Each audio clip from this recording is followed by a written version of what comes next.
우리가 지금 묵상하고 있는 예레미야는 모두 52장으로 구성되어 있습니다. 1장은 예레미야 선지자의 소명을 보여주는 서론이고, 마지막 52장은 예루살렘 함락과 바벨론의 포로됨이 예레미야 선지자의 예언대로 이루어져 있음을 보여주는 것입니다. 그리고 2장에서 51장이 바로 예레미야의 본론이라고 할 수 있습니다. 그리고 이 본론은 세 부분으로 나누어 볼 수 있습니다. 2장에서 25장은 유다에 관한 예언으로 유다가 왜 심판을 받을 수밖에 없었는지 이야기하는데, 우상 숭배와 바로 불순종 때문에 그들은 심판을 받는다라고 예언을 하고 있습니다. 그리고 26장에서 45장은 이제 전기적 예언이라고 합니다. 예레미야 선지자의 생애를 통해서 하나님의 말씀이 전해지고 있습니다. 선지서 중에서 선지자의 삶이 가장 많이 드러나는 것이 바로 예레미야입니다. 이어서 46장에서 51장은 이제 이방의 10개국에 대한 심판의 말씀입니다. 이방 나라들에 대한 심판의 말씀은 이사야와 에스겔에서도 동일하게 나옵니다. 그리고 그 의미는 바로 하나님께서는 이스라엘의 하나님뿐만이 아니라 온 세계의 하나님이시다라는 것을 보여주고 있습니다. 그리고 나라의 숫자가 10개인 것은 바로 그 10개의 나라가 온 세계를 대표하는 의미로 10개의 나라에 대한 심판의 말씀이 나오고 있습니다.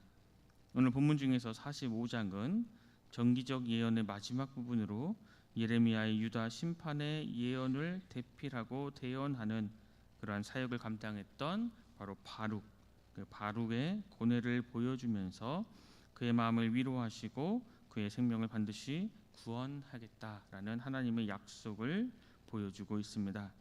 이어서 46장은 10개 나라 중에서 애굽에 관한 말씀인데, 바로 1절에서 12절 오늘 본문 말씀은 애굽의 왕 바로누고가 갈그미스 전투에서 바벨론의 왕 느부갓네살에게 패배를 당할 것이다라는 예언을 하고 있습니다. 오늘 본문 45장 1절 말씀을 제가 읽겠습니다. 유다의 요시야 왕의 아들 여호야김 넷째 해에 느리야의 아들 바룩이 예레미야가 불러주는 대로 이 모든 말을 책에 기록하니라. 그때 선지자 예레미야가 그에게 말하여 이르되, 바벨론 유다 침공이 임박하였던 여호야김 4년에 바룩은 예레미야가 불러주는 대로 유다에 관한 모든 예언을 기록합니다. 그리고 이 내용이 예레미야 36장에 기록되어 있습니다. 따라서 원래 이 시간 순서대로 한다면 본문은 사실 예레미야 36장 이후에 배치를 해야 맞습니다. 그렇지만 이 말씀을 유다 멸망기사 이후에 배치한 것은 예레미야가 여호야김 시대까지 받은 예언과 그 이후 예루살렘 함락 때까지 받은 모든 예언도 바로 이 바룩이라는 사람의 대피를 통해 기록되었음을 보여주기 위한 것입니다. 1절 후반절에 예레미야가 불러주는 대로 이 모든 말을 책에 기록하니라 라고 말씀하고 있습니다.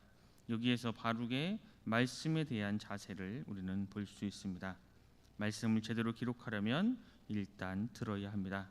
듣는다는 것은 곧 그 말에 아주 집중을 한다는 말씀입니다. 바룩은 하나님께 집중하면서 그 말씀을 귀로 듣고 책에 기록했습니다. 우리도 마찬가지로 언제나 하나님께 집중하고 묻고 그 말씀을 들어야 합니다. 인생은 한 권의 책입니다. 그래서 바룩이 하나님께 받은 말씀을 책에 소중히 기록했듯이 우리는 하나님께서 우리에게 들려주시는 하나님의 모든 말씀을 우리 마음에 깊이 새겨야 합니다. 그 말씀은 결국 하나님이 내 삶을 통해 일하시는 것을 나타내는 거룩한 이야기이기 때문입니다. 그리고 이 거룩한 이야기는 우리를 성장시키고 우리를 더욱 하나님 백성답게 변화시킵니다. 여호야김 통치 시대, 지금 이것이 기록된 이 시대는 말씀에 대한 무관심과 불순종이 아주 극에 달한 시기였습니다. 그리고 하나님께 순종하는 사람에 대한 핍박도 굉장히 큰 그 시기였습니다. 그래서 바룩은 사역을 하면서 많은 핍박을 당하였고, 또 하나님께로 돌아오지 않는 그들 하나님의 예언을 들었음에도 불구하고 하나님께로 돌아오지 않는 자신의 동족을 보면서 큰 낙심을 했습니다. 우리도 삶에서 말씀으로 거룩한 이야기를 만들어가는 것, 이것이 결코 쉽지 않은 일입니다. 그래서 때로는 힘들고 지치고 낙심할 때도 많이 있습니다. 그리고 이때에 하나님은 바룩에게 이렇게 말씀하십니다. 2절 3절 말씀에 보면 바룩아 이스라엘의 하나님 여호와께서 내게 이같이 말씀하셨느니라. 내가 일찍이 말하기를 바로다. 여호와께서 나의 고통에 슬픔을 더하셨으니 나는 나의 탄식으로 피곤하여 평안을 찾지 못하도다. 여기서 바룩은 고통에 슬픔이 더해졌다라고 이야기합니다. 고통에 해당하는 히브리어 마쿠비는 육체적 고통과 정신적인 고통을 모두 다 함의한 단어입니다. 이처럼 바룩이 고통 속에 있었던 이유는 먼저 사역적인 측면에서 보면 당시 바룩은 조국 유다에 임할 무서운 심판의 내용을 책으로 기록하고 또 그 내용을 많은 사람들 앞에서 낭독하는 그러한 사역을 감당해야 했습니다. 그러나 유다 사람들은 하나님의 이러한 심판의 메시지를 듣고도 회개하기는커녕 그것은 거짓된 예언이다, 그것은 옳지 않는 예언이다라고 이야기하면서 그 예언을 듣지 않고 또 그때 당시에 왕이었던 여호야김은 하나님의 말씀을 기록된 그 두루마리를 불태우기조차 했습니다. 이처럼 말씀을 받아 적고 대언하는 일이 멸시받으며 모독을 받는 그러한 상황에서 바룩은 애통하는 마음을 가졌습니다. 또 바룩의 할아버지는 예루살렘의 성읍을 관장하는 관료였습니다. 현실적인 측면에서 보면 바룩은 그의 가문을 따라서 관료가 되었거나 아니면 지금 살고 있는 상황보다는 그나마 나은 삶을 살아갈 수도 있었습니다. 그러나 그는 예레미야와 영적으로 유다를 회복하기 위한 힘들고 어려운 사역에 뛰어들었습니다. 유다 백성들이 하나님의 말씀에 조금이라도 반응했으면 그나마 보람이라도 느꼈겠지만 그가 경험한 현실은 조소와 멸시, 냉대였습니다. 그래서 바룩은 고통 속에 그 사역들을 감당할 수밖에 없었습니다. 그리고 그 바룩이 또 슬퍼했던 그 이유 중에 하나는 하나님의 말씀을 들으면서 회개하지 않고 결국 파멸의 일을, 멸망의 일을 자신의 동족의 비참한 운명에 대한 슬픔 때문이었습니다. 우리가 믿음을 생활을 한다면서 우리는 믿음 생활을 하면 우리는 자신보다는 상대방을 먼저 생각해야 합니다. 내 자신의 문제, 내 자신의 필요만 집중하는 것이 아니라 바로 우리의 이웃, 우리의 형제들이 무엇이 문제인가, 무엇이 필요한가에도 집중해야 합니다. 신앙은 혼자 하는 것이 아니라 다른 사람과 함께 하는 것이기 때문입니다. 오늘 하루 살아가면서 나의 필요만을 채우려고 노력하기보다는 우리의 이웃, 우리의 형제들의 필요가 무엇인지를 살피고 이를 채우기 위해 노력하고 또 기도하며 헌신하며 살아가는 것이 참된 믿음의 백성임을 기억해야 할 것입니다. 하나님께서는 이어서 유다에 대한 심판을 작정하셨습니다. 이것은 유다에 국한된 것이 아니라 온 땅에 그리하겠다라는 표현으로 하나님의 주권과 심판이 온 세계에 펼쳐질 것임을 말씀하고 있습니다. 4절에서 5절 말씀에 보면 바룩이 도모했던 큰 일이라는 이야기가 나옵니다. 이것이 정확하게 어떠한 일인지는 알 수 없지만 아마 그 유다 민족에게 희망을 심어주는 어떤 일이었을 것입니다. 그러나 하나님께서는 이를 만류하십니다. 그것은 하나님이 임박한 심판에 직면한 유다에게는 희망이 없을 뿐 아니라 바룩이 해야 한 일은 예레미야의 조력자와 대필자로서의 사역을 수행해야 했기 때문입니다. 이어서 보면 하나님은 이제 유다 백성들에게 재난을 내리실 것이다 말씀하지만 유독 바룩만은 그 재난으로부터 건져내 주시겠다고 말씀하십니다. 내 생명을 노랑물 주듯이라는 이 말은 당시 사회에서 문학적으로 빈번하게 사용되던 속담과 같은 것이었습니다. 일반적으로 한 나라가 전쟁에서 이기면 병사들이 그 나라의 물건들, 그날의 물품들을 약탈해 가는데 이것이 노량물 즉 전리품이라고 합니다. 하나님께서 바룩의 생명을 구하겠다고 약속하시면서 굳이 생명을 노량물 주듯 하리라 라는 비유를 사용하신 것은 죄악에 빠진 그 유다 백성들 가운데서 하나님의 편에서 공의를 행했던 바룩을 최후의 승리자로 서게 할 것이다 라고 말씀하면서 그 대가로 노량물을 주듯 생명을 주시겠다라고 말씀을 하셨습니다.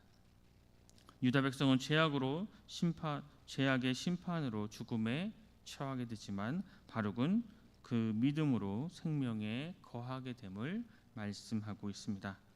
이어서 46장에 보면 이제 이방의 나라 10개 나라 가운데 가장 먼저 애굽이라는 나라가 등장합니다. 그 이유는 애굽이 하나님을 섬기지 않고 우상을 섬기는 대표적인 나라이기 때문이기도 하고, 또 유다가 바벨론의 속박에서 벗어나기 위해 하나님이 아니라 바로 애굽을 의지하려고 했기 때문입니다. 애굽 왕 바로 느고는 블레셋의 도시들을 점령하고 또 요시야 왕을 죽이고 유다를 속국으로 만들었습니다. 그리고 왕이 오른 지 3개월이 된 여호아스를 폐위하고 친 애굽파인 엘리야김을 이제 여호야김으로 이름을 바꾸고 왕위에 세웠습니다. 그리고 엄청난 조공을 바치도록 그 유다를 이제 자기 속국으로 삼았습니다. 그때 여호야김이 등극한 넷째 해, 바로 그때에 전통의 강국이었던 애굽과 새로운 강국인 바벨론이 중동 지역에서 전쟁을 벌이는데 바로 그 전쟁이 갈그미스 전쟁입니다. 그리고 이 전쟁에서 애굽은 처참하게 패하고 맙니다. 이 전쟁 이후에 중동에서 애굽은 그 지위를 상실하고 애굽의 영화는 역사의 뒤안길로 사라져갔습니다. 이 갈그미스 전투는 애굽의 전 역사에 있어서 최대의 전환점이 되었습니다. 그 전쟁 이전에 애굽은 아주 막강한 힘을 가진 강대국이었다면 이후는 평범한 국가 중에 하나가 되고 말았습니다. 그리고 46장 1절에서 12절로 이 전쟁에서 패하게 되는 애굽에 관한 예언의 말씀입니다. 우리가 살아가는 세상도 하나님의 심판으로 가고 있습니다. 그러나 인생의 먹구름이 몰려오는 것처럼 힘들고 어려운 상황일지라도, 또한 사람들의 외면과 조롱과 모욕을 당하더라도, 그리고 남들이 나를 기억해 주지 않을지라도 우리 믿음의 백성들은 결코 실망하거나 좌절할 필요가 없습니다. 하나님께서 우리에게 영원한 생명을, 영원한 안식을 허락해 주셨기 때문입니다.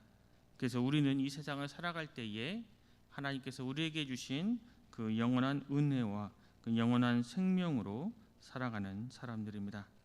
그래서 우리는 묵묵히 이 세상의 풍파에 휩쓸려 이리저리 왔다 갔다 하는 것이 아니라 묵묵히 주님만을 바라보며 하나님의 말씀을 붙들어 믿음의 백성답게 살아가야 합니다.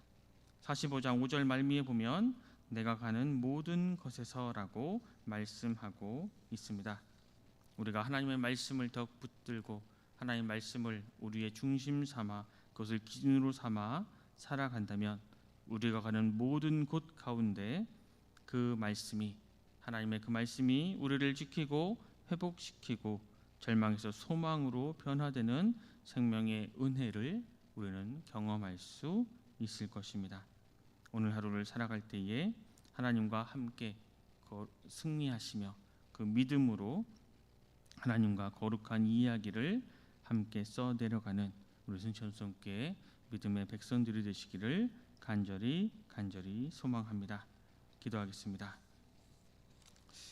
하나님, 오늘도 우리에게 새로운 하나를 주시고 주님의 말씀을 듣고 묵상하며 하루를 시작하게 하시니 감사합니다.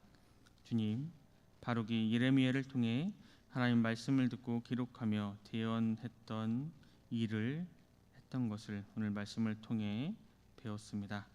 우리도 하나님의 말씀을 가정과 교회와 그 외 우리의 삶의 여러 곳곳에서 듣기도 합니다.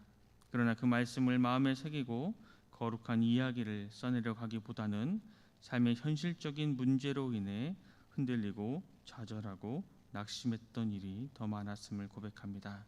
주님, 이런 저희에게 손을 내밀어 주시옵소서. 주님, 힘을 주시고 영원한 생명을 주신 주님의 그 은혜에 우리가 감사하고 주님과 동행하며 언제나 주님의 말씀을 듣고 그 말씀을 기준으로 삼아 우리의 이웃, 우리의 형제를 사랑하며 그런 형제들을 위해서 우리가 믿음의 또 삶을 살아가며 또 우리의 믿음의 삶을 통해 하나님의 나라를 세워가는 주의 백성들 되게 하여 주시옵소서. 나만 어떻게 잘 믿을까, 나만 어떻게 신앙생활을 잘할까 하는 것이 아니라 우리의 이웃과 형제들의 필요를 우리가 살피게 하시고 그것들을 위해서 또 우리가 수고하고 헌신하는 그러한 참된 신앙인이 될 수 있도록 주님 우리를 인도하여 주시옵소서. 모든 것 감사드리며 귀하신 예수 그리스도 이름으로 간절히 기도드립니다.